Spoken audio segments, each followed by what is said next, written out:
Hello everyone, this is Money Mom. Welcome to the channel. Our refrigerator broke down again. Let's get started and talk about it. And in this video, I have some positive things to tell you, and I have some advice that is my opinion that I think could help many of you save a lot of money when it comes to appliances. So I'm going to get right into it. Okay, we ended up having to buy a car and 4 appliances during one of the worst times ever. We did not have that many choices. Our other refrigerator, I don't even remember how old it was, it just completely stopped working. But if I had to do it over again, and this is where one of my advices will come in later, I would do things differently. So let me start with this. We bought this fridge at Lowe's, great customer service, awesome people, but when we purchased it, there were only like 2 choices of refrigerators. This one does have an ice maker, okay? Well, we bought it in 2022. We got a extended warranty, which I am grateful we got.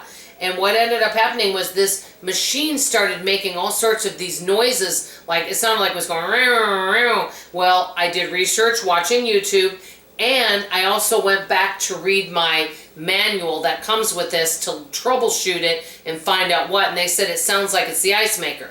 Well, so we wouldn't hear these noises, I turned the ice maker off. That's what it said to do. I called Lowe's and I had them come out. They replaced the ice maker. Okay. Now I noticed 6 months after that, I noticed something. And I was like, well, it's not making ice very much, or it's just not making very much ice. And I found out why. Well, and another thing, and my husband noticed it because of this. My husband was really smart, and when we had problems with our other refrigerator, he noticed that things didn't feel as cool, and this was before this. He went out and purchased 2 thermometers, one for our back refrigerator and one for our front one.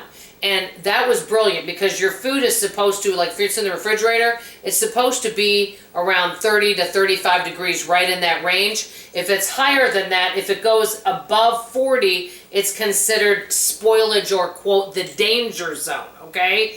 Well, you may not even notice if your food is the right temperature, because if your food is at about 50, you don't really notice it right away, okay? And you could end up getting sick. Well, I noticed that this is what we noticed. We looked at, this wasn't making as much ice, and then the thermometer was like 45, and I'm like, wait, what's going on? And then it went up to almost 50. Well, we called Lowe's, they came out. Basically what happened is there was something that wasn't draining properly, and it froze up. It took them quite a long time to fix it. So actually within the last year, they've come out twice, okay? So what kind of advice do I want to give you guys? I want to give you some advice on specifically refrigerator, but this is anything. Always do your own research. You may agree or disagree with me, and it's okay if you disagree. So the first thing is, this is refrigerator. If you don't have a thermometer, these things are really cheap. Get one, keep it in your refrigerator so you always know what temperature it's at to make sure your refrigerator and freezers are working properly. That's number 1 advice. Number 2, I assumed if something stopped working and it was a certain age, well, it's time to get a new one. And because I figured it would be just as much to repair it.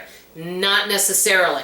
You could maybe get something repaired. If you can't do it yourself and you have to hire someone, you could maybe get something repaired, especially if it's an older washer, older dryer, older refrigerator, and it may extend its life, and it might be a lot cheaper than you go purchasing something that won't last as long. So think of repair as a possible option, but weigh pros and cons and cost. You're going to have to weigh everything out to see if that's a good fit. So for refrigerator, get a thermometer. See what your temperature is. Number 2, look into repairing rather than replacing. I wasn't doing that. I just kept replacing things. Not too smart. So that's number 2. Number 3, if you can, and I wish I would have done this, I will never buy a refrigerator with an ice maker again. We've had issues with the last 2. And also, if you can stick with basic models with a lot less gadgets and less electronics, I would definitely do that. Our Hot Point refrigerator back there is quite old. It's just a basic refrigerator, nothing fancy. And we never have issues with it. It's just a basic model. Let me knock on the table for that one. So that's kind of what I would go with. So possibly repair before replace, And if you can go with the basic model, that's great. Even some of you have told me that you've bought some vintage models or older refurbished refrigerators and have had good luck with those. So just kind of wanted to share with you guys. I know a lot of frugal people don't buy warranties, but if you're going to have to buy a newer item, I personally, this is my opinion, I think a warranty, it doesn't hurt to buy a warranty. That's just my opinion. But like I said, you guys have to do your own research. I want to know if you guys have any tips or tricks and how to save money on appliances. And this is for folks that don't know how to fix things themselves, okay? So what are your tips and tricks? Do you buy refurbished items? Do you get warranties? How do you make your appliances last? I want to hear from you in the comments below. That's all I have to say for now. I love you, I appreciate you, and I sure hope you come back for tomorrow morning's video. Bye-bye now.